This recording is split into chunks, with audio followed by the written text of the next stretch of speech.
Assalamualaikum warahmatullahi wabarakatuh.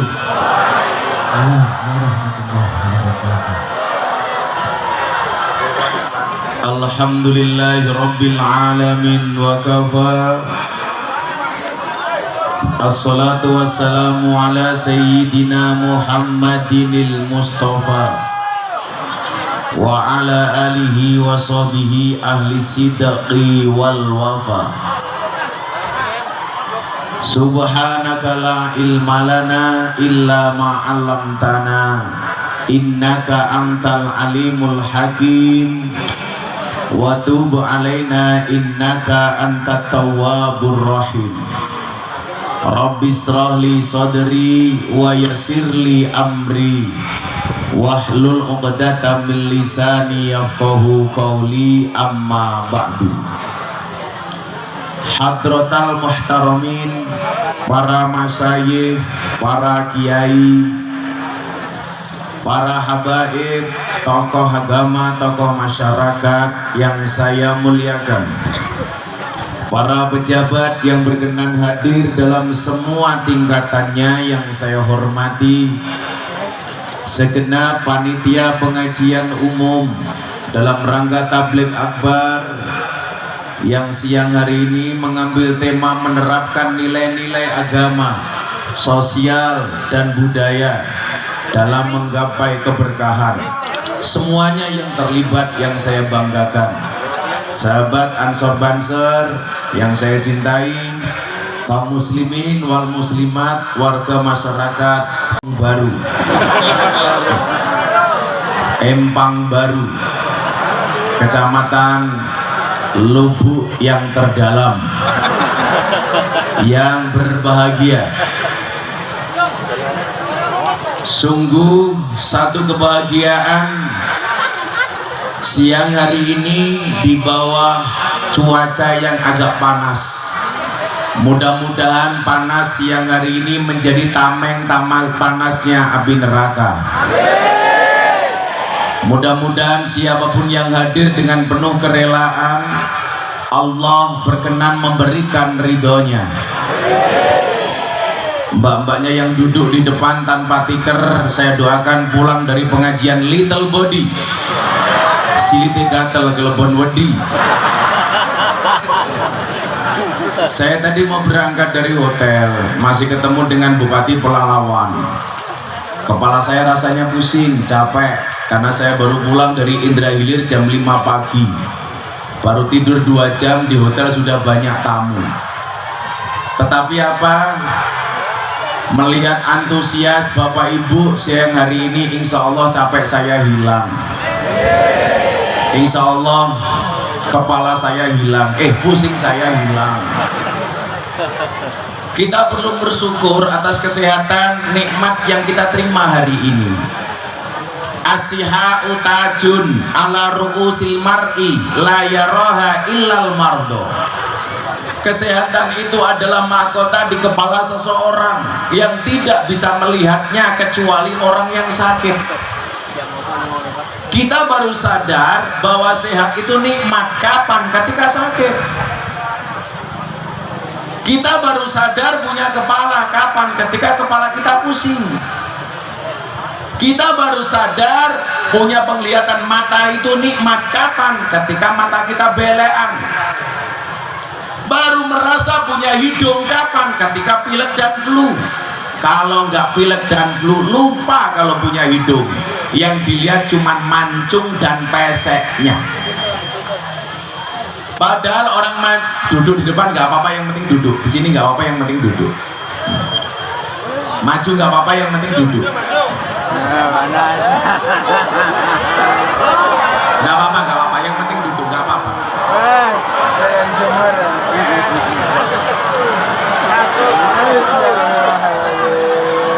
Nggak apa-apa. Duduk mas, duduk. Banser duduk aja, banser nggak apa-apa.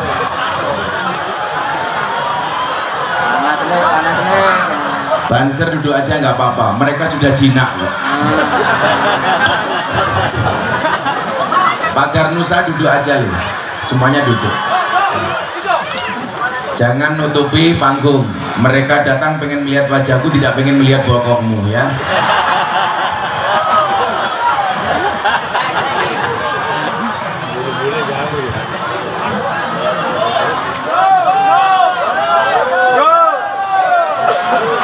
Wah, rondone yo ngopo kayak. Silakan duduk yang kondusif. Ya. Matur nuwun.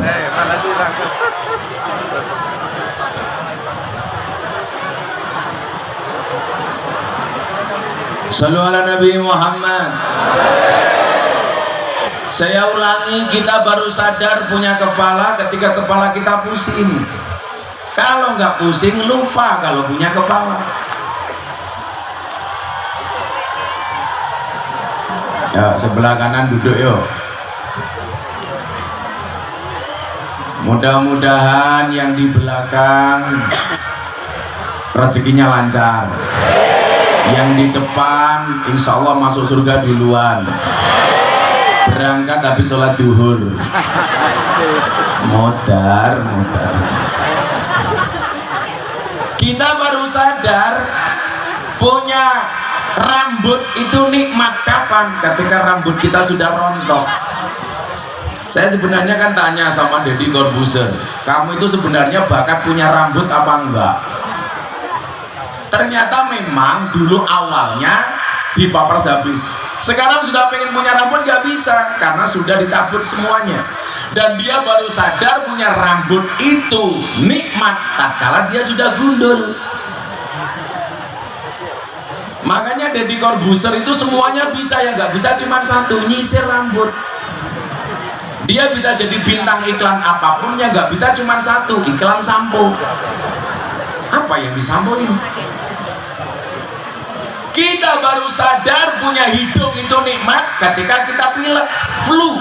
Coba kalau nggak ibu-ibu yang dilihat apanya? Cuman panjang dan peseknya, mancung dan peseknya.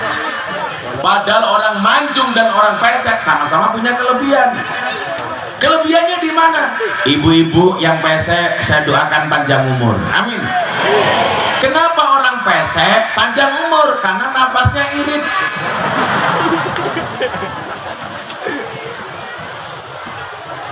Dulu.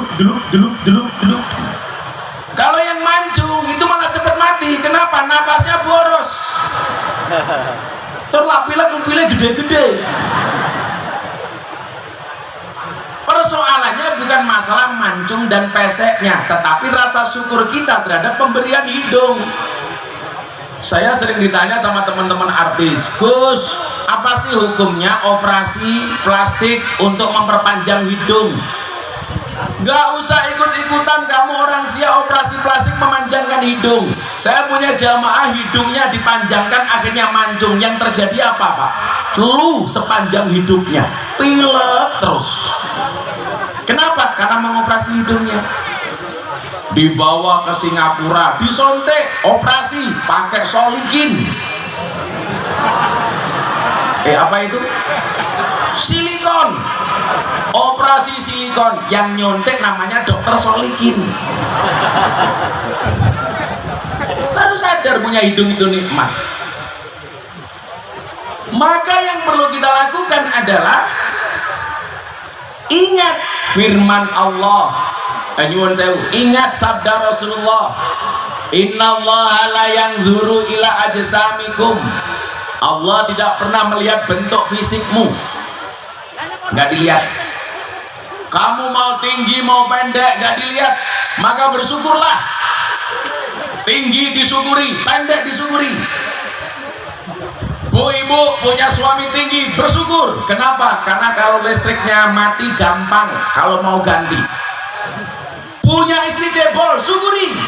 Kalau ada barang jatuh gampang mencari. Punya suami ganteng, syukuri. Enak dipandang.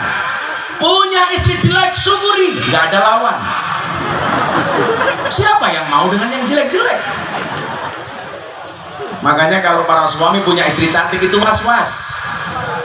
was-was, kamu mati langsung ada yang ganti. Tapi kalau kamu punya istri jelek, nggak ada yang mau. Maka bersyukurlah kalau istrinya jelek, awet. Bu, ibu, saya tanya tolong dijawab. Anda kalau disuruh milih mana? Suami kaya tapi pelit atau miskin tapi dermawan? Miskin tapi, kalau miskin yang untuk dermawan apaan?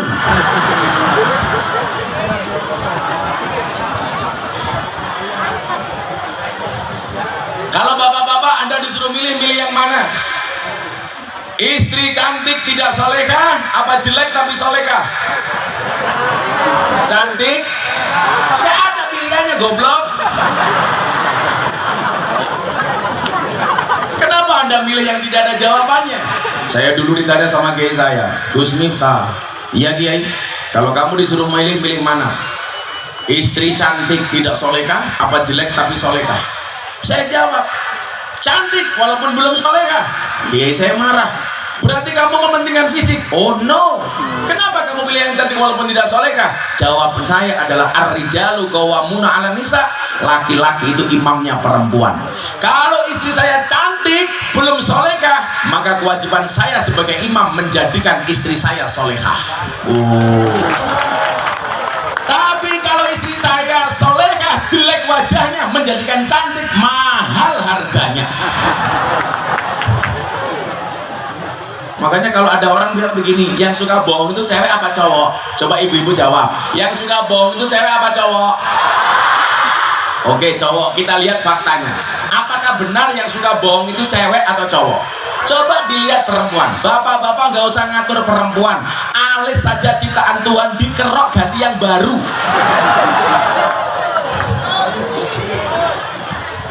Siapa bilang yang suka bohong itu cowok? Coba Anda lihat, ibu-ibu itu lihat. Wajah kelihatan glowing mergo pupuran,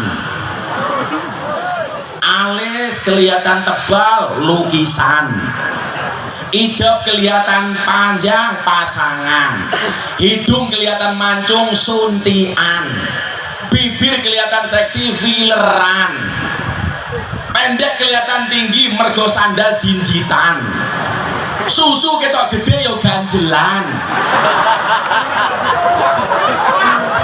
Itu kamu bilang yang suka bohong itu cowok, ya raimu gue loh juga kan.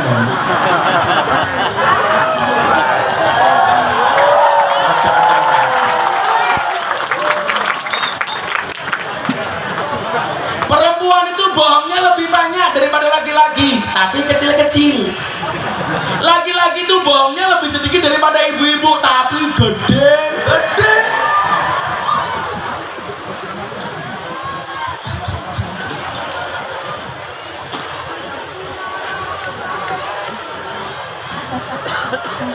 Allah tidak melihat visi kita, tidak melihat gendut kamu atau seksi kamu. Saya sering ceritakan, dulu berat badan saya 105 kilo. Saya dulu gede pak, kalau saya duduk di kursi ini pasti nggak muat. Besar, 105 kilo. Gara-gara saya tinggal di masjidnya orang NU. Dulu ketika kuliah saya kurus, berat badan saya hanya 40 kilo. Kapan? Ketika saya tinggal di masjidnya orang Muhammadiyah 4 tahun. Kenapa saya ikut Muhammadiyah kurus? Karena Muhammadiyah belas gak pernah ada selamatan.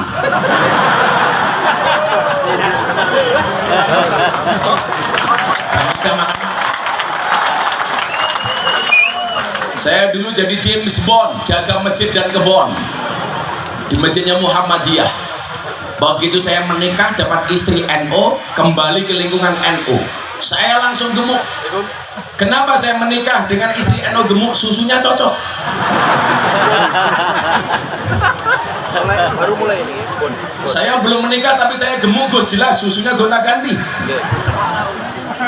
Kenapa saya tinggal di lingkungan orang NU gemuk? Karena orang NU dikit-dikit makan, yasinan makan, tahlilan makan, sholawatan makan, manakiban makan, istighosahan makan, tetangganya sakit minta didoakan makan, yang sakit mati makan lagi. 7 hari kilo banjir raine kaya besek kabeh.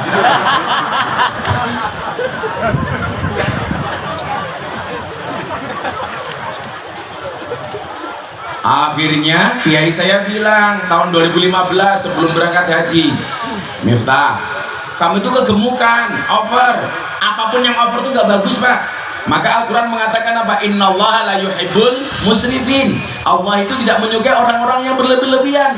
Maka apapun kalau berlebih-lebihan nggak bagus. Kata orang Jawa begini, jangan membunuh kalimat an. Warak itu bagus, warakan nggak bagus. Betul? Sugih bagus, kesugihan nggak bagus. Apalagi gondrong bagus, kegondrongan nggak bagus. Karena aku pas. Mancung bagus, kemancungan nggak bagus. Beneran. Pesek bagus, kepesekan nggak bagus. Lemu bagus, kelemon nggak bagus.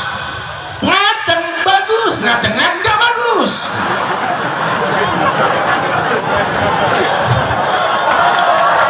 Konsepnya begitu.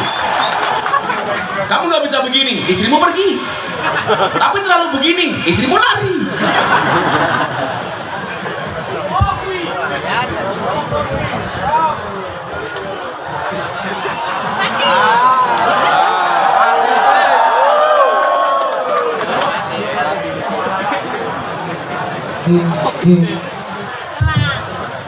Cek. Kenapa mic-nya mati? Jelas belum dibayar.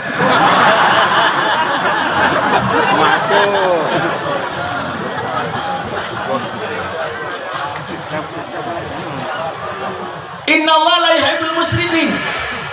Akhirnya waktu itu Pak, saya langsung putuskan puasa Daud. Sehari puasa, sehari enggak.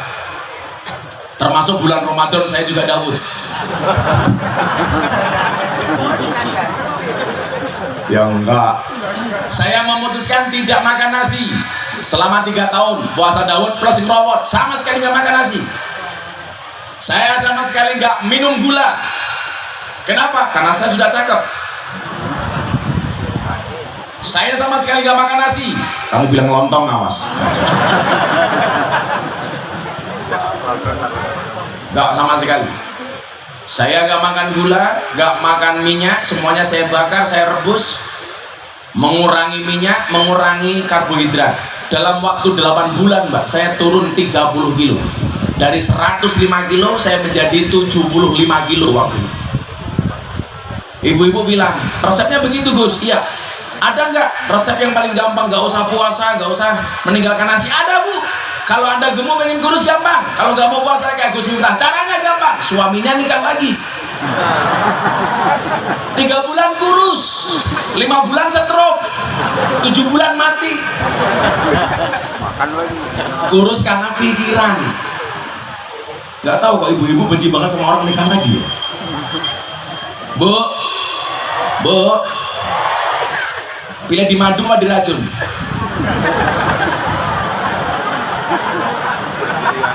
Yang keren istri saya, Abah saya ikhlas di madu, syaratnya asalkan Abah mau diracun, matamu. Saya khutbah Jumat Pak di masjid tentang hormat kepada orang tua. Hormati ibumu, bapakmu. Pulang dari masjid anak saya tanya, Abah siapa yang harus dihormati? Ibu, bapak. Anak gantian saya tanya, bapaknya berapa dek? 1, ibunya 3. Berarti bapak 1, ibunya 3. Cocok. Kamu pulang bilang sama ibu kamu. Sampai rumah anak saya matur sama ibunya, Bunda, apa mas? Kata Abah di masjid tadi bapak 1, ibunya 3. Kenapa Abah ibunya cuma 1?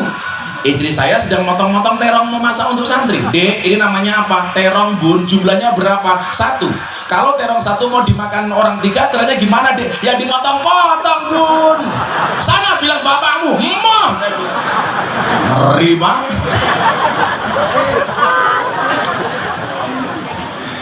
Yang kalau bapak ibu ke pondok saya, selatan saya itu kan pendeta, utara saya kuburan. Maka seumur hidup saya nggak pernah bertengkar dengan tetangga utara saya. Kuburan.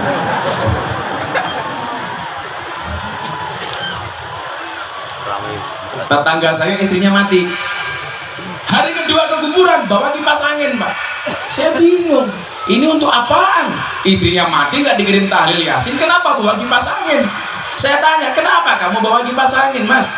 Istri saya wasiat Kiai. Apa wasiatnya? Saya boleh menikah lagi kalau kuburannya sudah kering. Jadi saya kipasi supaya cepat kering.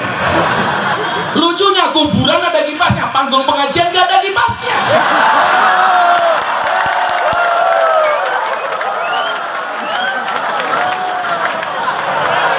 Karena aku sumuk.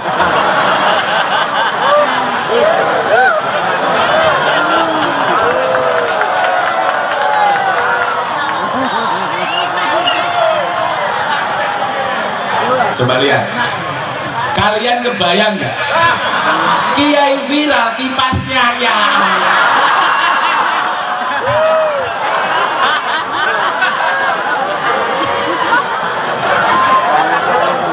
Ini kalau saya di Jogja sambil ngopi begini, danjo danjo.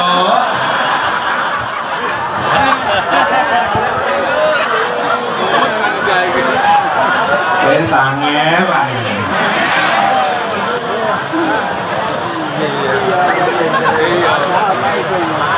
Mohon dimaklumi karena anggaran pas-pasan. Kanan kiri ya.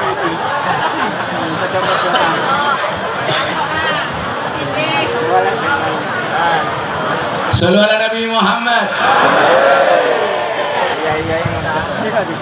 Acara selanjutnya perpindahan kipas angin.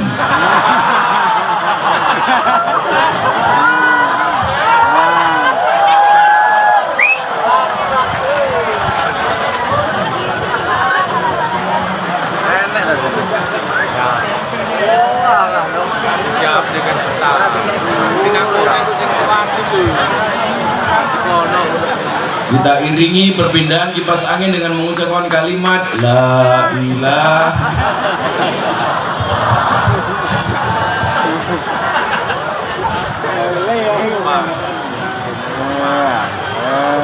Begitu kipas anginnya pindah, panitia bingung, ada kipasnya nggak ada colokannya.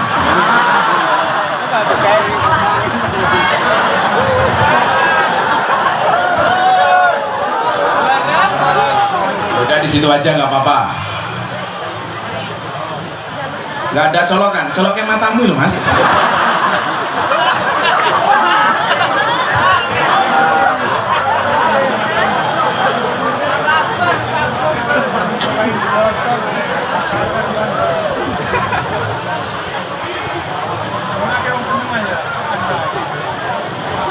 Modar kan rame colokan nih.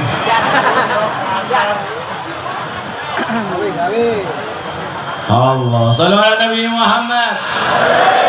Maka kemudian apa? Jangan mementingkan bentuk fisik kita. Toh itu tidak dilihat oleh Allah. Kalau toh kemudian kita merawatnya boleh. Kayak saya ditanya, ngapain Gus? Saya harus dandan. Toh saya udah punya suami. Ingat, walaupun kamu sudah punya pasangan, punya suami, tetap harus dandan. Ingat, di luar sana pelakor lebih menakutkan daripada hantu kuburan. Saya paling protes dengan sinetron Layangan Putus. Itu gara-gara itu suami dicurigai terus sekarang. HP dibuka. Tapi kalau istri-istri di lubuk terdalam ini insya Allah lah lebih parah. Tapi bener Pak, gara-gara Covid ibu-ibu itu sekarang sudah pinter jualan. Hari Senin jualan gelang, hari Selasa kalung, semuanya dijual-jual. Kipas mana? Oh belum. Kerana cawat. Ini kayak naik bis ekonomi ya. Menjijikan. Tuh kan cari colokan jauh banget kan. Coloknya silitmun loh Mas. Ada gasnya itu.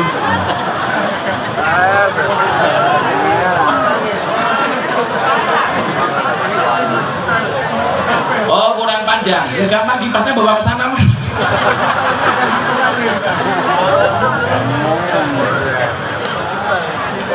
Angel.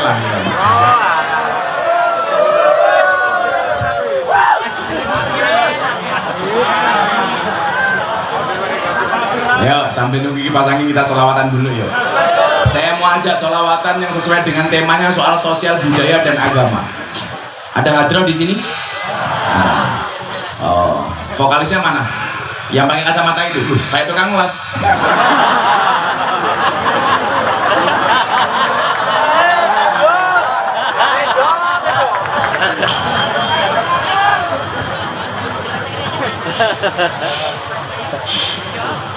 Yuk, selawatan dulu sebelum saya lanjutkan. Shallu ala Nabi Muhammad. Tim Madras siap-siap. Mana hadrohnya? Ada drumnya. Lemune sing ngedram. Wis awak kok weteng kabeh ya.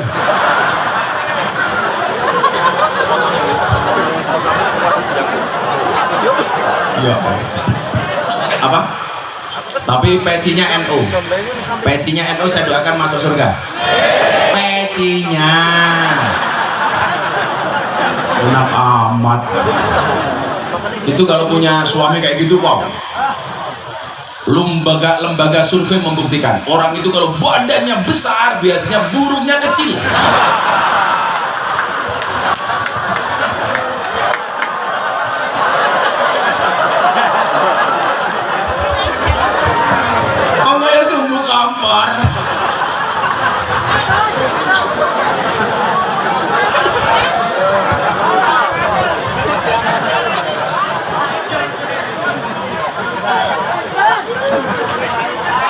Oh, pinter ya, kecil ya.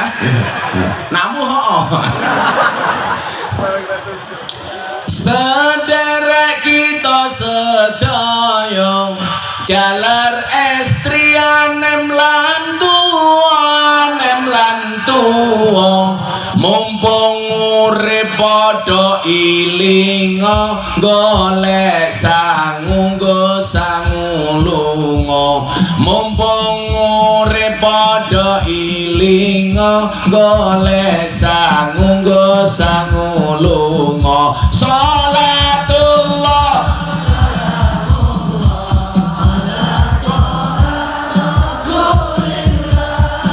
Rasulillah salatullah salamullah ala yasin salatullah salamullah ala yasin habibillah ilingono yen bakal ketimbalan timbalane ora kena wakilan timbalane kang maha kuwasa ora gelem mesti dipaksa timbalane kang maha kuwasa ora gelem mesti dipaksa tangan diangkat salatullah salamullah ala toha rasulillah salatullah salamullah ala yasin salatullah salamullah ala yasin sandangane diganti putih yen wis budal ora kena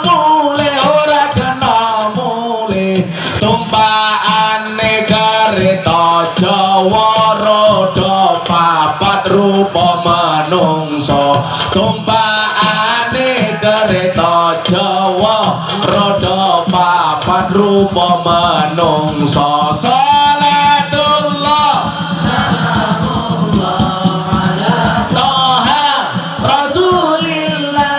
Rasulillah salatullah salamullah ala yasin habibillah salamullah salamullah ala yasin habibillah jujukane ing mlebu guwane ora ana lawangi turu dhewe ra ana kancane tanpa bantal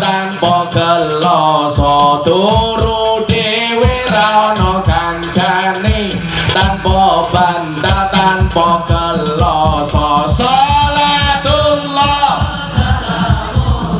ala toha rasulillah rasulillah salatullah salamullah ala yasin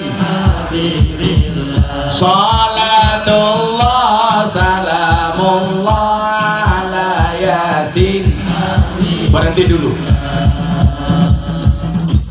Bocah cilik diulang ngaji, yen wis gedhe dadi kiai dadi kiai.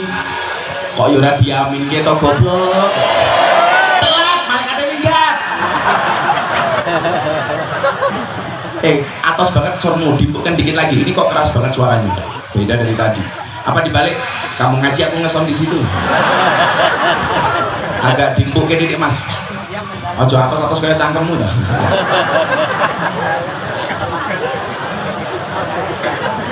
Cek. Ulangi, diaminkan ya. Bareng-bareng ya. Yang kompak ya. Aja telat ya. Prok jadi apa? Mana kayak Pak Tarno?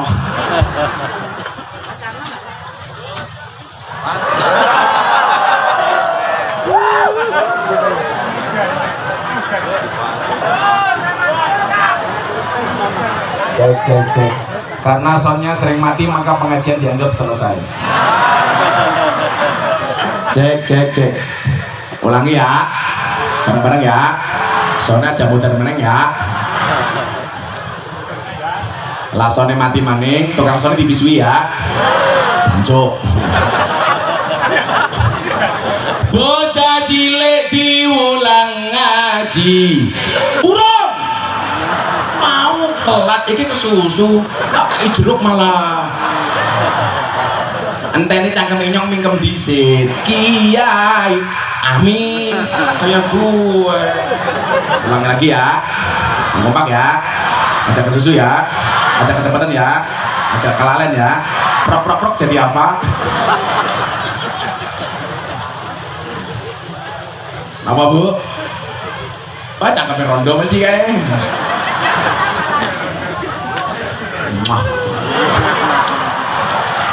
Bocah cilik diulang ngaji, yen wis gedhe dadi kiai dadi kiai.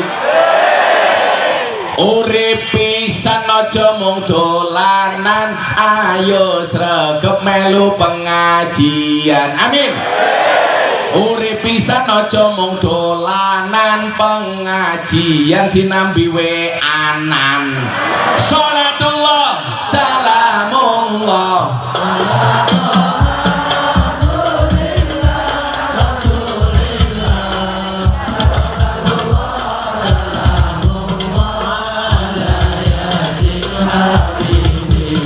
salatullah salamullah ala yasin.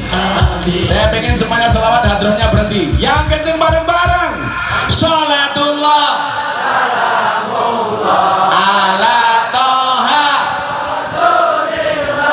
rasulillah salatullah salamullah ala yasin.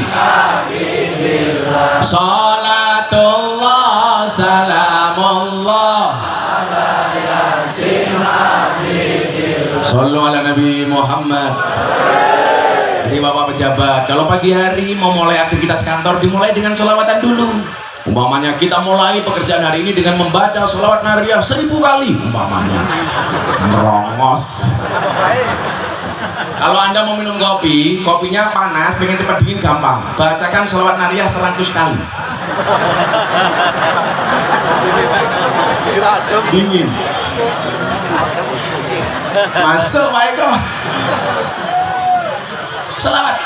Karena sholawat itu diterima oleh Allah dalam keadaan apapun, kapanpun, dimanapun. Ibu bapak sambil cari sawit, sholawatan. Sawitnya siapa? Tetangganya. Maling. Sholawatan. Kalau cari sawit itu namanya apa istilahnya? Oh ngegrek cangkemmu ya? jegrek solawatan. Sholatullah salamu ala tok. Nah, solawatan. Beneran. Ibu-ibu diminta ngeroi suaminya, cari balsem, cari golok. Sholatullah sret salamullah sret ala toha sret, dijamin jarem kabeh. Saya pernah praktek ya, ternyata sholawat itu memang bener-bener luar biasa. Kalau anda punya anak nakal, cerewet, anaknya ndablek gampang, tidur datangi kamarnya, pegang kepalanya diusap, Fatihah sholawat. Allahumma sholli ala sayyidina Muhammad, mudah-mudahan anakku nggak nakal. Al-Fatihah. Jos. Bapak juga sama, punya istri cerewet gampang, tidur pegang mulutnya. Allahumma sholli ala sayyidina Muhammad wa ala ali sayyidina Muhammad, mudah-mudahan istriku nggak cerewet. Al-Fatihah. Kok di Fatihai tetap cerewet gampang, tambah Yasin dan tahlilnya.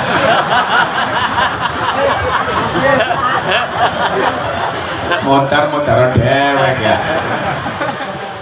Saya akan berbicara sesuai dengan tema menerapkan nilai agama, sosial dan budaya dari tadi syair yang saya bacakan. Itu sebenarnya syair tentang kematian, supaya kemudian diantara kita semuanya ingat tentang kematian. Kenapa? Karena termasuk ibadah yang besar pahalanya adalah mengingat-ingat kematian. Supaya apa? Supaya kita tidak terlalu hubbud dunia, tidak terlalu mencintai dunia. Karena dunia itu bukan tujuan, tapi hanya fasilitas dan jembatan. Orang bilang begini, aduh Gus, gak penting dunia, yang penting akhirat. Itu juga salah. Betul. Uang memang tidak dibawa mati, tapi kalau nggak punya uang serasa mau mati. Betul Bu? Makanya harus imbang antara kehidupan dunia dan akhirat. Maka apa kata Al-Quran? Jelas, kejarlah akhiratmu, tapi wala tangsa nasibaka minad dunya. Jangan pernah kamu lupakan nasibmu di dunia. Maka saya akan ngomong ini, saya akan sampaikan bahwa ternyata ada nilai-nilai agama, sosial, budaya di dalam mendoakan orang mati. Saya ditanya begini, Gus Miftah yakin boh doanya orang hidup diterima sama yang mati? Saya yakin. Saya yakin. Buktinya apa? Gampang. Saya kirim surat umpamanya kepada kamu. Nama kamu siapa? Sukron. Sukron. Kalau kamu punya suami berkumis, pertahankan. Fik dia lele, bukan buaya. Saya kirim surat kepada yang terhormat saudara Sukron. Sukron. Lebih fasih, lebih fasih. Dengan alamat Lubuk Dalam, Kecamatan Lubuk Dalam, Kabupaten Siak, Provinsi Riau. Pengirim Gus Miftah dengan alamat Pondok Pesantren Oraji Tundan Purwomartani, Kalasan Sleman, Yogyakarta. Surat saya kirimkan kepada Sukron melalui Pak Pos. Pak Pos tolong sampaikan surat ini kepada Sukron. Yang mana Gus? Yang wajahnya jelek, mamanya. Surat berangkat dari Jogja. Begitu sampai Lubuk Dalam, kemungkinan yang terjadi dengan surat saya dua hal. Kalau surat saya diterima oleh Sukron, surat saya nggak akan balik. Tapi kalau surat saya nggak diterima oleh Sukron, maka surat saya akan kembali ke Jogja. Pertanyaan saya sederhana, Anda kalau malam Jumat tahlilan yasinan kirim surat Fatihah untuk yang mati, pertanyaan saya, balik apa enggak? Balik apa enggak? Enggak balik, berarti diterima. Nggak percaya Sukron mudarok. Logikanya kan begitu. Kalau nggak balik berarti diterima. Kenapa Deddy Corbuzier itu mau masuk Islam melalui saya, Pak? Karena penyampaian saya kepada Deddy itu rasionalitas, pakai ini. Makanya Deddy takut sama saya. Setiap pertanyaan dia saya jawab. Akhirnya dia marah masuk Islam. Saya ditanya lagi, Gus, ahli kubur itu kalau dikirim doa kerasa apa enggak? Tahu apa enggak? Tahu. Kerasa. Caranya gimana membuktikan? Gampang. Kalau Anda lewat kuburan disunahkan mengucapkan apa? Assalamualaikum ya ahlal kubur, atau Assalamualaikum ya ahlad diyar. Mengucapkan salam itu hukumnya apa? Sunnah. Menjawab salam hukumnya wajib. Berarti salammu dijawab nggak sama ahli kubur? Dijawab. Kok saya nggak dengar, Gus? Kalau dengar kamu lari. Assalamualaikum ya ahlal kubur. Waalaikumsalam. Sukron minggat.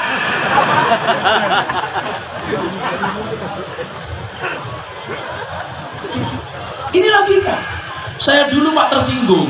Saya ziarah di makam Solo. Ada orang MTA, majelis tafsir aneh-aneh. Datang, dia kenal saya, marah-marah sama saya. Pergi dari sini. Kenapa? Orang mati kok didoakan, dia nggak akan ngerti. Orang mati kok didoakan, dia nggak akan tahu, nggak akan sampai. Dia bilang, Mas, sampean diam dulu, saya selesaikan urusan saya dengan ahli kubur, baru nanti kita ngomong. Begitu dia pergi, saya panggil, saya selesai berdoa. Kamu punya nggak keluarga di sini? Punya. Siapa? Bapak saya. Makamnya mana? Ini. Mohon izin, makamnya bapak kamu saya kencingi. Berarti kamu menghina. Siapa bilang menghina? Atau dia nggak tahu? Modar aku ya.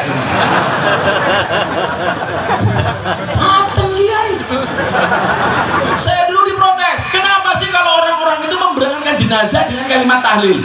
Begitu berangkat ke kuburan diucapkan apa Pak? La ilaha illallah, la ilaha illallah, la ilaha illallah Muhammadur Rasulullah. Telah kembali ke rahmatullah saudara Sukron umpamanya Kron. Saya doakan Sukron panjang umur. Jadi orang sedunia mati, Sukron hidup sendiri. Saya ditanya, ngapain? Itu gak ada dasarnya. Di mana bagusnya? Saya jawab bagus. Lebih bagus memberangkatkan jenazah ke makam dengan kalimat tahlil la ilaha illallah daripada berangkat ke makam dipisu-pisui. Hai, sekarang kamu pilih mana? Berangkat ke makam la ilaha illallah atau Sukron berangkat ke makam Sukron dancuk, Sukron dancuk, Sukron dancuk. Bagus mana?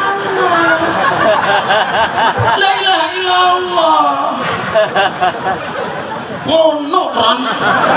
Sengit aku. Logis Kron. Oh kamu nggak mau panjang umur? Ya udah, kamu saya doakan masuk surga pertama kali.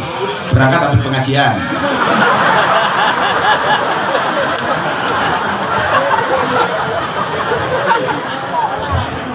Kita bahas sosial, kultural, budaya, agama. Hari ini Pak, saya tadi sebelum berangkat agak lama karena saya merespon wawancara beberapa TV dan wartawan terkait wasiat Dorce Gamalama. Pengen kalau mati dimakamkan sebagai perempuan. Apa pandangan Gus Miftah? Saya jawab, Al-Hujurat jelas mengatakan, ya ayyuhan nas inna khalaqnakum min dzakari wa unsa. Allah menciptakan laki-laki dan perempuan. Gak ada banji, gak ada. Jenisnya cuma dua, laki-laki dan perempuan. Maka Allah menciptakan Adam dan Hawa, bukan Adam dan Sukron, bukan. Kamu normal kan? Jangan-jangan kamu Laura, lanang ora wedok ora. Oh, duwe anak, cacilik ngaceng-ngaceng.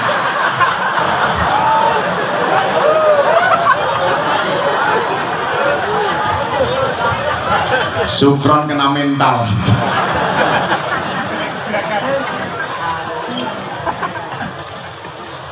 Pak Bu, dalam fikih itu ada istilah khunsa. Khunsa itu jenis kelamin ketiga. Jadi yang namanya khunsa itu punya dua jenis kelamin, cewek dan cowok. Apakah dia nanti menjadi cewek atau cowok itu menggunakan analisa medis.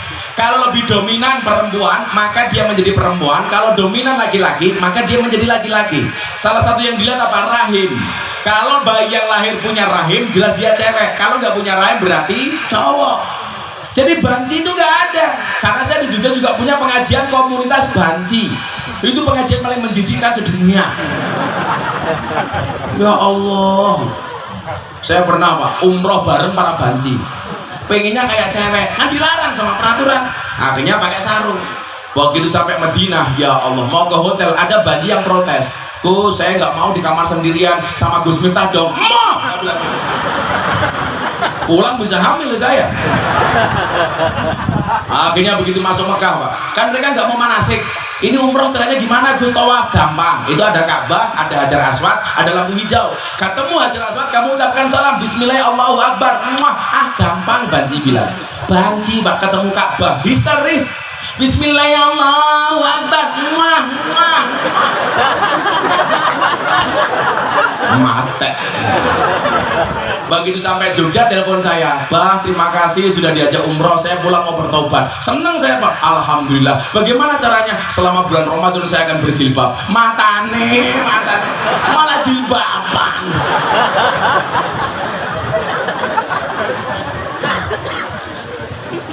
Jadi bedakan antara kodrat dengan sosial kultural. Kalau Dorce lahir sebagai laki-laki, itu kodrat. Kalau kemudian dia operasi gender, itu sosial kultural. Lah bagaimana pandangan fikih? Kalau mati, apakah dikebumikan sesuai dengan jenis kelamin yang dia buat menjadi perempuan, atau tetap sebagai kodratnya laki-laki? Saya jawab laki-laki. Emang memakamkan jenazah laki-laki dan perempuan beda? Beda, bro. Kalau cowok yang memandikan, cowok. Kalau cewek yang memandikan, cewek. Ukuran kain kafan berapa lapis antara cowok dan cewek beda. Lebih tebal cewek. Sholatnya, niatnya beda. Domir cewek sama domir cowok. Doanya lo beda. Kalau cowok Allahumma firlahu warhamhu, kalau cewek Allahumma firlaha warhamha. Dan kalau banci, huha. Sengit aku. Masa Allah maafirlahu, ha, kan malaikatnya teriak. Kalau yang mati sukron, malaikat teriak, wow, banci, weh, gitu. Yang kurang ajar banci binaan saya, bro. Kiai, kalau cowok mati namanya apa? Almarhum. Betul. Kalau cewek mati, almarhumah. Kalau banci mati, aluminium. Ini fikih loh, ini fikih. Saya bilang, lah Dorce ternyata nggak terima dengan ucapan saya. Saya bilang, saya tidak komentari Dorce, tapi secara umum transgender dalam Islam itu nggak ada. Maka kalau dia mati dikembalikan kodratnya sebagai laki-laki. Banci-banci di Indonesia itu rata-rata hanya salah pergaulan. Maka terjadi seperti itu melambai. Kalau di Thailand namanya lady boy, wajahnya lady, kakinya boy. Rata-rata namanya palsu, namanya siapa? Mbak Suzuki. Apa itu? Katanya susu bono kaos kaki. Sucipto, susu dilancip diganjel botok. Nah, kalau ini jelas Sukarlan, asu lekat tinggalan deh mama.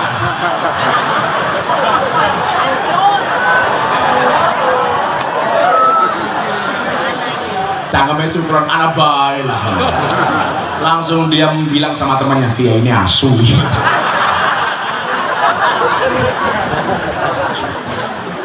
Jadi hari ini saya ramai soal Dorce Gamalama ini. Kan saya hanya menyampaikan pendapat bahwa secara fikih seperti itu. Maka tolong anak-anak pergaulannya dijaga ya. Tetap jangan sampai ada LGBT di Siak.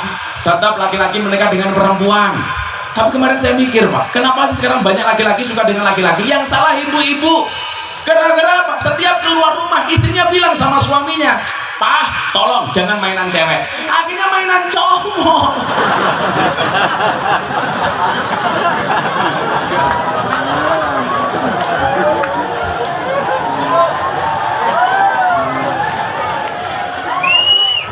Pedot manukira.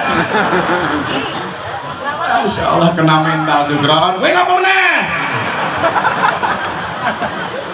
Sallu ala Nabi Muhammad. Lah kenapa saya mau membahas tema yang disampaikan panitia tentang menerapkan nilai agama, sosial dan budaya. Bahkan saya hanya mengambil sampel tahlilan. Coba kita lihat dimensi dalam tahlilan. Apakah dalam tahlilan ada nilai agama? Jelas. Afdalul dzikri fa'lam annahu la ilaha illallah. Orang baca la ilaha illallah aja beda-beda, Pak. Tergantung imam dan muedzinnya. Ada yang afdalul dzikri fa'lam annahu la ilaha illallah, la ilaha illallah. Ada yang begini dong, afdalul dzikri fa'lam annahu la illallah, la illallah. Ada. Sampeyan dong ya ono, afdalul dzikri fa'lam annahu la illallah, la illallah. Ada. Ada yang khusyuk berat dengan afdalul dzikri fa'lam annahu la ilaha illallah, la ilaha illallah. Ada Pak ya? Yang cowok juga ada. Abdul Titi malam mana? La ilallah, la ilallah. Tapi yang lebay juga ada. Abdul Dzikri malam anahu la ilaha illallah, la ilaha illallah. Siapa? Sukron.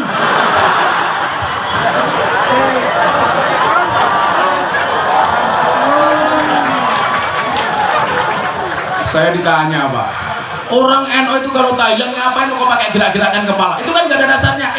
Jangan dikit-dikit dasar. Coba kenapa orang-orang kayak kita kalau baca tahlil kok kepalanya digoyang-goyangkan? Itu bentuk ekspresi menikmati penghambaan kita kepada Allah. Saya ditanya, apa beda Gus? Beda. Sama sekarang begini. Kalau bikin kopi, ini kopi, ada airnya, ada gulanya, ada kopinya. Nggak diaduk. Ini ibarat orang baca tahlil nggak menggerakkan kepala. La nggak asik Pak. Pahit. Coba kalau bikin kopi, ada gulanya, ada kopinya, ada airnya, diaduk, enak. La ilaha illallah, enak. Masa tahlil la. Ayo ibu-ibu pilih mana? Pilih yang diaduk apa nggak diaduk? Bu, pilih begini apa begini-begini? Logis. Masa kata istri? Ya begini-begini.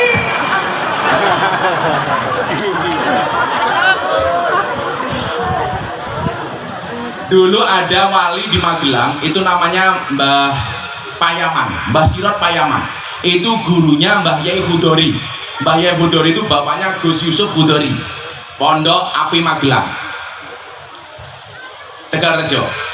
Jadi Pak, Ansor Bansen itu Bahsul Masail. Bahsul Masail itu apa ya? Cari-cari masalah lah kira-kira. Pembahasan masalah. Membahas tentang kenapa orang NU kalau baca tahlil menggerakkan kepalanya. Semuanya berdebat tentang kita. Blong. Akhirnya Mbah Sirot datang. Begitu Mbah Sirot datang minta kopi. Dikasihlah kopi. Tahu pembahasannya tentang tahlil kenapa menggerakkan kepala, Mbah Sirot minta kopi. Begitu dikasih kopi, dipersilakan, monggo Mbah diminum kopinya. Diminum sama Mbah Sirot. Bismillah. Begitu kerasa enak, Mbah Sirot bilang, kopi nih enak minum lagi, monggo Mbah. Ternyata nikmat. Enak coba monggo nggih. Rata gelak. Begitu kopinya habis Mbah Sirot pulang. Akhirnya apa? Bahsul Masail tentang tahlil kenapa menggelengkan kepala nggak dilanjutkan lagi. Sudah ketemu jawabannya. Jawabannya apa? Minum kopi yang rasanya nikmat saja itu bisa menggelengkan kepala. Enak apalagi membaca tahlil yang lebih nikmat daripada minum kopi. Padha karo Sultan berkawan karo bojone. Enak ngono, Bron.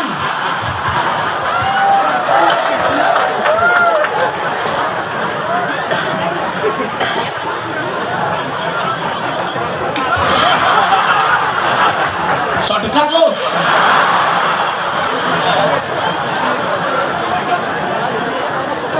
Logis. Jadi gak usah mempermasalahkan hal-hal yang sepele. Yang suka tahlilan monggo, enggak juga nggak apa-apa, betul? Yang suka tahlilan mati ya ditahlili, yang nggak suka itu biarkan saja, mati odewe. Repot amat. Ya Pak ya, itu direkam terus, punya cross gaya.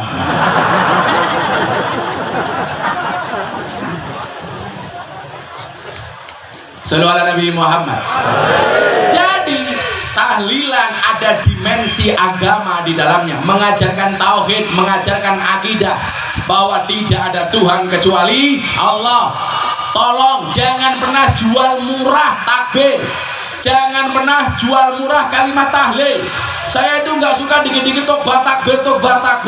Kalau dulu zaman perjuangan Pak, yang namanya takbir Allahu Akbar itu, mohon maaf Mbah saya cerita, ada kacang seperti ini, ada musuh Belanda, takbir, lempar kepada tanknya meletus Pak, hanya dengan kacang. Waktu itu hanya dengan takbir Allahu Akbar bawa bambu runcing bisa mengalahkan tank Belanda. Hari ini takbir Allahu Akbar untuk nutup rumah makan di bulan Ramadan kan gancuk. Masa fungsi takbir hanya nutup rumah makan? Oh, kamu anak aja siapa ya kamu itu? Wong aslinya di sini kalau lihat YouTube goblok. Ganteng aslinya, bro.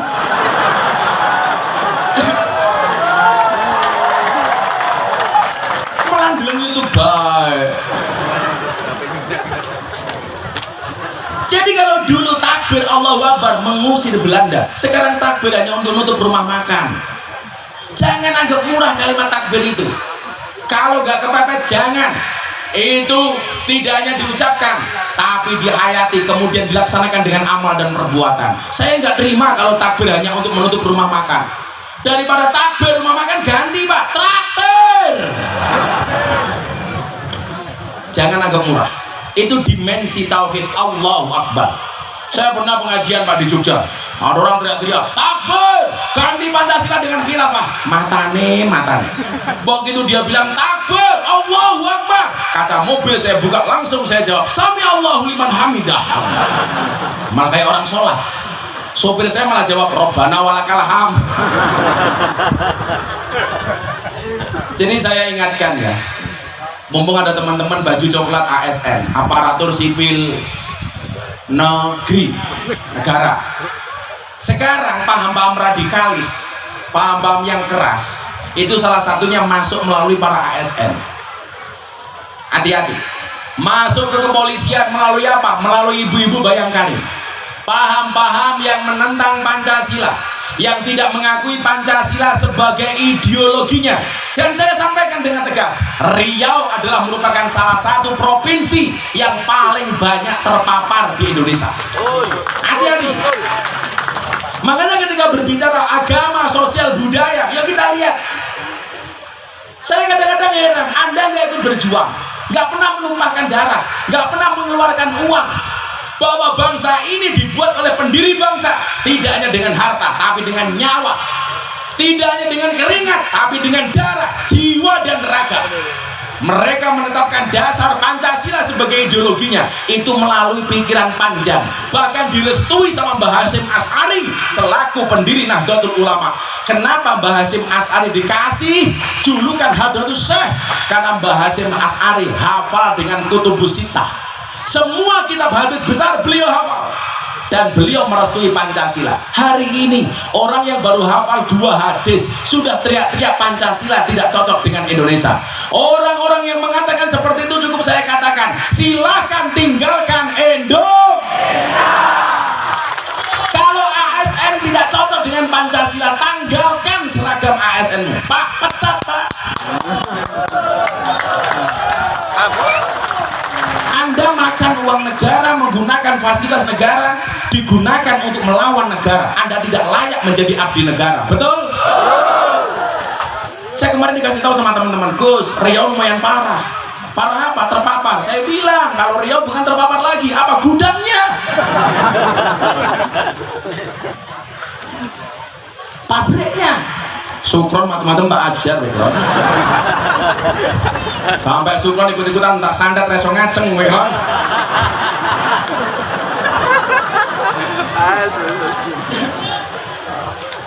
Maka kita belajar mohon maaf, nilai-nilai agama dari tahlilan. Afdhalu dzikri falam annahu la ilaha illallah. Pengesaan kepada Allah. Ini sesuai dengan Pancasila. Sila pertama, ketuhanan yang Maha Esa. Ingat, di dalam ketuhanan yang Maha Esa, Allah tidak pernah mengajarkan kepada kita untuk menghina agama lain. Wala tasubbul ladina yad'una min dunillah fayasubbullah adwan bighairi ilm. Janganlah sekali-kali kamu menghina sesembahan orang lain, maka orang lain akan menghina sesembahan kita tanpa dasar dan tanpa ilmu. Makanya Gus Miftah rileks. Pondok saya berdiri di tengah kampung orang Nasrani. Lingkungan saya 60% Katolik. Selatan saya pendeta. Melihara anjing semua. Bahkan saya belajar banyak dari anjing. Apa bedanya teman di Indonesia sama teman di Amerika? Kalau di Amerika anjing seperti teman, di Indonesia teman kayak anjing.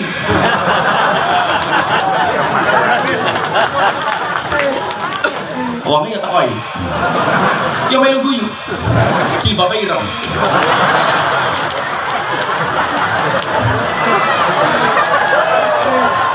Sing jilbabe kuning insyaallah. Wah parah. Makanya coba Anda lihat.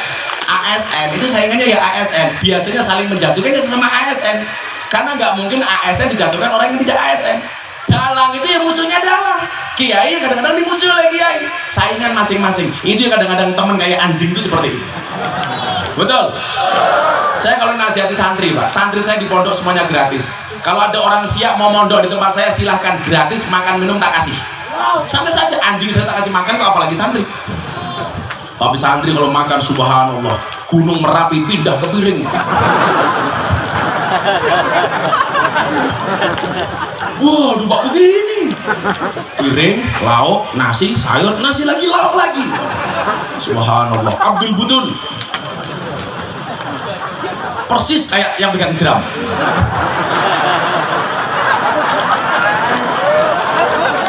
Walemu udah tutut baik cangkemnya.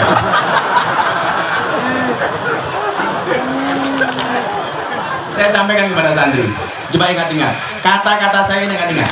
At-imil kalba salasa ayamin sayang guruka fi salasi sanawatin. Berikanlah makan kepada anjing 3 hari, maka dia akan mengingatmu selama 3 tahun. Tapi sebaliknya, wat imin nas salasa sanawatin sayang saka fi salasi ayamin. Tapi berikanlah makan kepada manusia 3 tahun, dia hanya akan melupakanmu selama 3 hari. Jadi anjing itu memang najis, memang haram, tetapi ada pelajaran di dalamnya. Apa? Kesetiaan. Hari ini kita dituntut setia kepada NKRI. Harga mati. Kalau Anda tidak setia dengan NKRI, berarti Anda lebih hina daripada anjing. Asu. Loh, kan bahasa Jawanya asu. Kire, oh paling sukron. Setia kepada NKRI. ASN setia kepada NKRI, lurah setia kepada NKRI, Banser Ansor setia kepada NKRI. Oh, kalau Banser saya yakin lah, ibu-ibu, cewek-cewek, mbak-mbak kalau cari suami nikah dengan Banser. Kenapa? Jelas kiai saja dijaga, apalagi hatimu. Tapi bohong. Ya Allah, sudah panas ya? Udah selesai aja pengajiannya ya? Aman? Sampai jam berapa pengajiannya? Hah? Sama sore matamu. Saya malam hari ini ada jadwal di mana? Rohul, Rokan, Hulu. Perjalanan berapa jam Pak?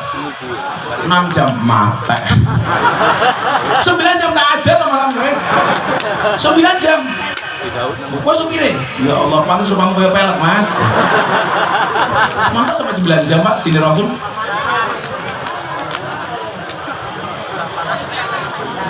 Mumet dasmu. Nggak apa-apa. Itulah suka dukanya dai. Saya itu pengajian di mana-mana banyak suka duka Pak. Saya pengajian diundang ke Kalimantan pakai private jet. Saya diundang di Jakarta naik pakai Ferrari. Waduh, begitu di Riau ya Allah jalannya berlubang.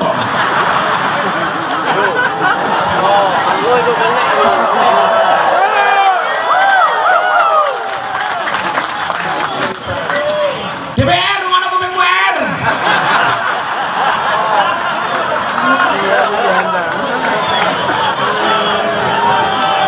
Jadi nggak apa-apa, itulah bedanya tempat kita di Siak sama Jakarta. Kalau Siak banyak jalan berlubang, Jakarta banyak lubang berjalan. Yang penting saling support. Pemimpin didoakan oleh rakyatnya, rakyat diberi pengayoman sama pemimpinnya, betul? Insya Allah Siak akan menjadi kabupaten yang maju, amin. Lanjut. Apa? Kota santri Siak. Ya, ada kemanusiaan yang adil dan beradab. Semuanya yang datang kemanusiaan, rapi, sopan, santun. Kalau datang ke Thailand seperti ini, oh tidur tuh Pak, sorry. Tapi kan khusuk tadi Pak. Ampun turunin. saya kasih tahu, an-naumu aful maut, tidur itu saudaranya mati. Maka kalau Gus Miftah ngaji Anda ngantuk, berarti pengen cepat-cepat mati.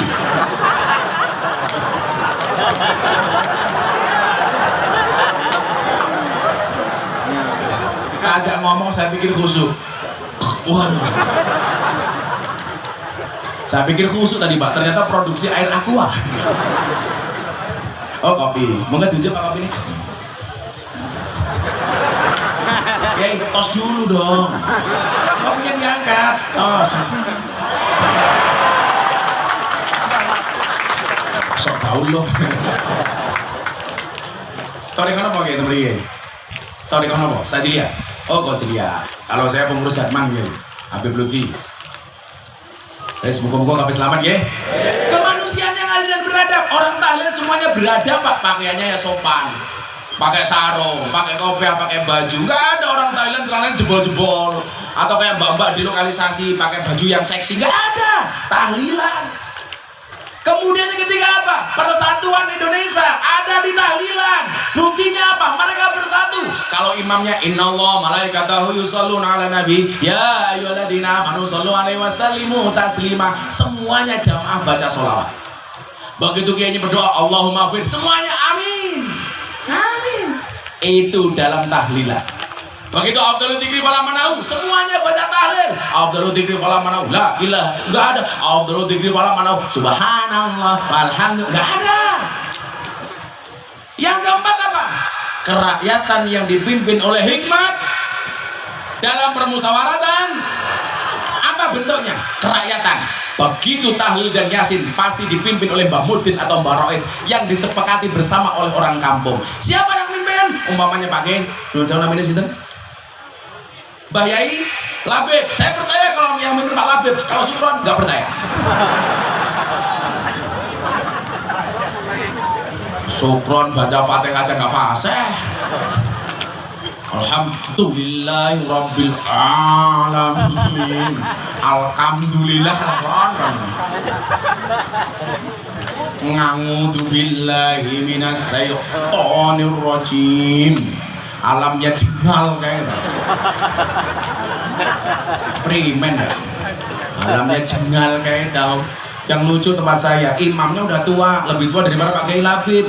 Begitu hampir komat baru bangun, langsung wudhu berangkat ke masjid. Begitu sholat kebelet mising. Padahal imam sawu sufufakum bisul akhirin imam.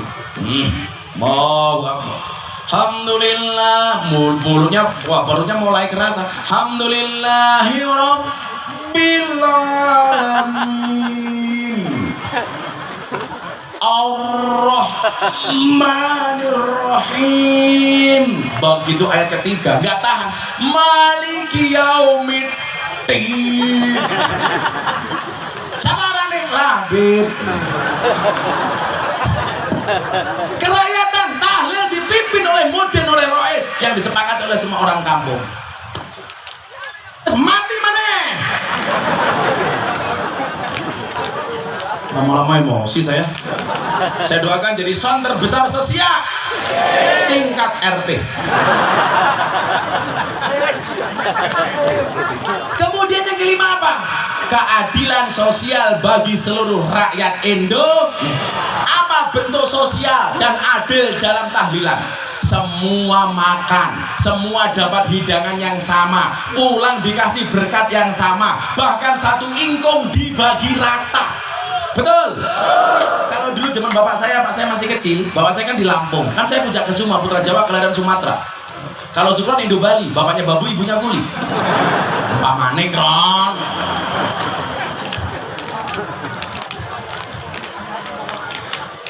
Ngalih tak ajar.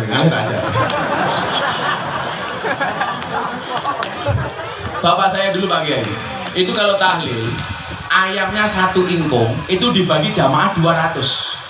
Jadi cuma sakwir. Lebih kerennya lagi apa? Ayamnya makan silet. Jadi telurnya hancur dibagi 6. Ayamnya makan silet. Tapi berkah, semuanya kebagian. Maka dulu hidupnya sekarang berkah.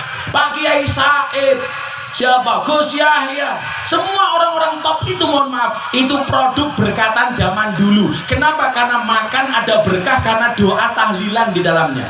Kalau sekarang anak-anak nggak tahu lagi, Pak. Makan ayam paha dimakan sendiri. Kalau dulu coba satu paha dibagi sekian orang, keberkahan di dalam tahlilan. Jatahnya sama. Paling pakai label yang amplopnya beda. Coba. Yang mimpin sama yang nggak mimpin semuanya sama. Itulah keadilan sosial bagi seluruh rakyat Indonesia. Terdapat dalam nilai tahlilan. Nilai budaya apa? Itu menjadi budaya masyarakat setempat. Kenapa Gus minta pakai belangkon? Dalam rangka membudayakan adat istiadat. Toh saya meyakini kopiah yang Anda pakai nyuwun sewu, Kron. Rumahmu elek banget, Kron. Ini namanya, mohon maaf, ini songkok nasional apa songkok Islam? Nasional. Berarti orang Islam harus pakai songkok apa enggak? Enggak. Orang Nasrani boleh nggak pakai songkok? Boleh. Boleh nggak Kiai pakai belangkon? Boleh. Saya dulu dipermasalahkan, Pak, Kiai kok belangkonan? Ya men, mau das-dasku dewe. Saya beli belangkon juga duit-duit saya sendiri. Sing tahu ada yang das-dasku dewe. Ini syukuran pakai kopiah malah ada cuilan sempak lah ini.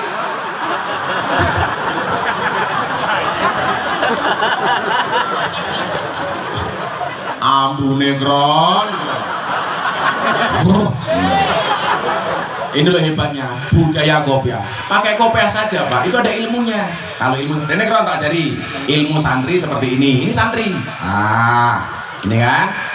Kalau pengajian ngantuk beda lagi. Hai. Sawit gak panen-panen beda lagi.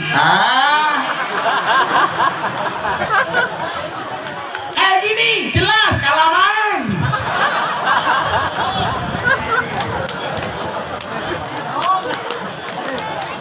Maka kita mengenal istilah sakofah, budaya. Bagaimana cara wali dulu mengajarkannya? Ngomong soal kematian, Wali Songo cukup menggunakan lagu judulnya apa? Turi turi putih. Turi turi putih ditandur. Kurang kencang. Turi turi putih ditandur hono cleret tiba nyemplung mbok ira kembange mbok ira kembange jero kembang apa, Kron? Kembang kandel manten anyar tiring bedil ana cleret tiba jundil mbak ira kembange apa kok kentel iki lho apa iki pakai label gaul malah kembangnya pentel iki begini ngombe meneh yang ngaji saya yang harus pagi aja. Turi-turi putih sira kabeh tak tuturi. Wong ku yen wis mati dibungkus kain kafan rupane. Anda semua saya kasih nasihat, kata Wali Songo. Orang itu kalau sudah mati dibungkus kain kafan warnanya putih. Saya mau bertanya, kain kafan warnanya putih hukumnya wajib apa sunnah? Sunnah. Anda PNS, ASN, pengen kain kafan coklat gak apa-apa. Wow, coklat lebih manis. Boleh. Anda pakai ungu, nggak apa-apa, kain kafannya ungu. Begitu masuk liang kubur, mereka teriak, wow, jendes. Ayo, Anda pakai hitam, kayak anak-anak pagar nusa, nggak apa-apa. Begitu masuk liang lihat, mereka teriak, wow, pakai hitam siapa takut. Pakai label orang NU, saya nggak mau kain kafan putih warnanya hijau, nggak apa-apa. Malaikatnya bengong, wah, lontong.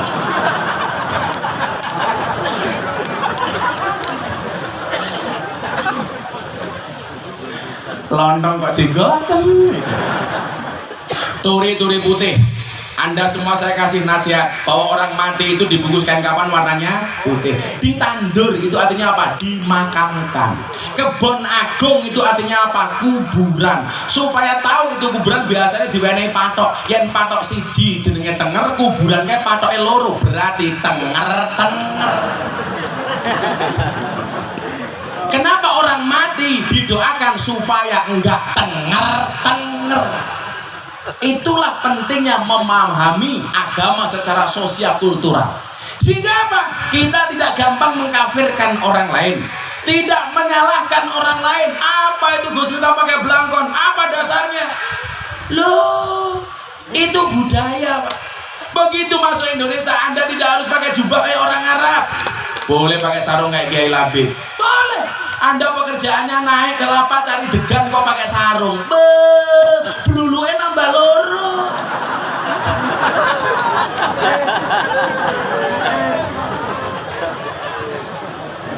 Pekerjaannya kayak cari pasir di kali pakai jubah little bonsir.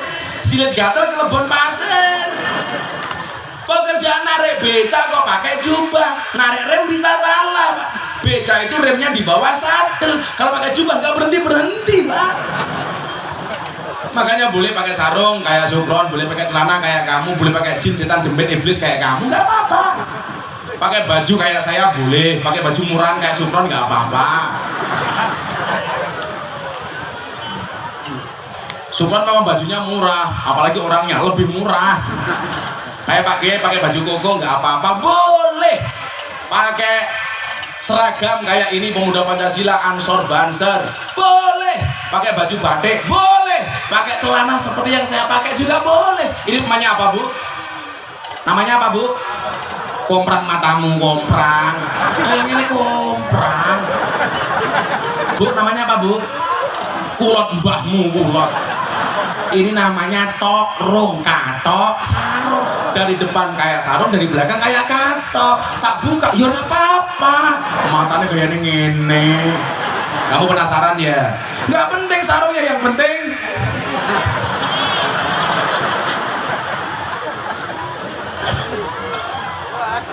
itu pinternya Wali Songo, mendesain budaya untuk memahami agama. Maka konsep dakwah Gus Miftah adalah membudayakan agama, bukan mengagamakan budaya. Saya pakai belangkon, kalau orang Riau pakai tanjak, betul Pak ya? Tanjak. Kenapa saya nggak pakai? Nggak dikasih panitia. Karena aku ingin. Tapi kamu nggak pengertian. Karena aku nggak tahu belinya di mana. Lalu regane kere.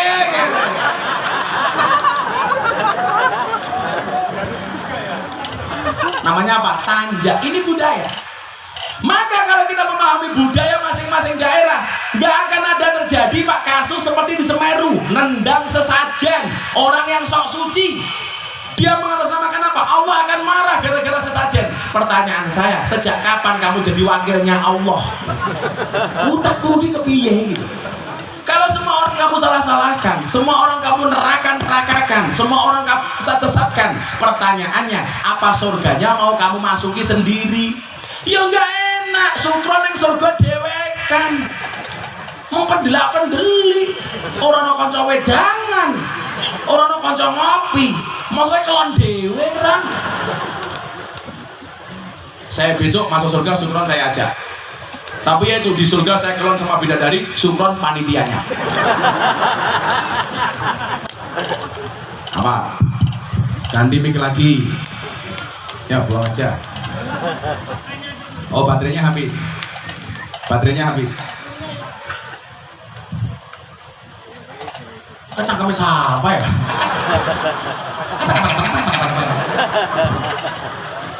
Kacamnya lepas.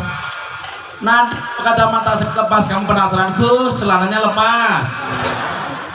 Dasar janda. Masa Pak, kacamatanya lepas? Kamu nafsu amat sama mataku. Nanti kamu kelepok-lepok loh. Kan kamu udah tua. Aku gak mungkin sama kamu. Kalau aku sama kamu, aku bisa mati duluan. Kan aku bisa keracunan. Apa? Susu kadaluarsa.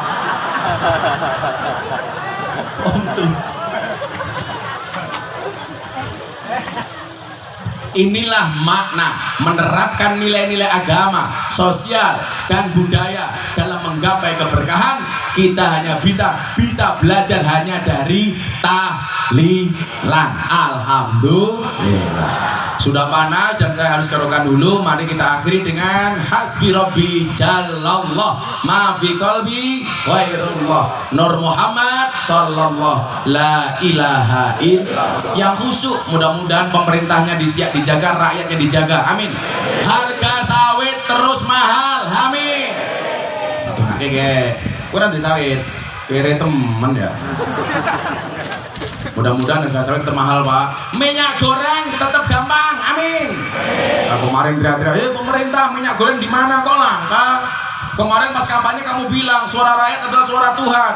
Sekarang rakyat butuh minyak goreng tapi kamu abaikan. Ingat akan murka Tuhan. Oh, minyak goreng kok hilang, keprimen? Salaman. Siapa sih pengen? Kamu pengen? Aku enggak. Doa dulu. Kamu istrinya dia ya? Iya. Pantesan sama-sama merongos ya. Ya yang khusyuk, berdoa untuk Siak, berdoa untuk kita semuanya, berdoa untuk sawitnya, berdoa untuk keluarganya, berdoa untuk memimpinnya, berdoa untuk rakyatnya. Insya Allah Siak menjadi kabupaten yang diridhoi oleh Allah Subhanahu Wa Taala. Mudah-mudahan ASN-nya semuanya diselamatkan oleh Allah Subhanahu Wa Taala. Amin. Hasbi Rabbi Jalallah ma fi qalbi ghairullah Nur Muhammad sallallahu la ilaha illallah hasbi rabbi jalallah ma fi qalbi ghairullah Nur Muhammad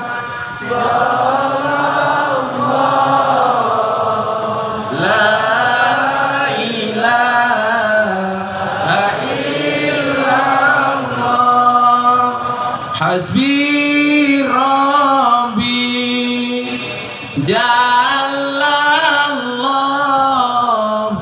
ma fi qalbi khairullah Nur Muhammad la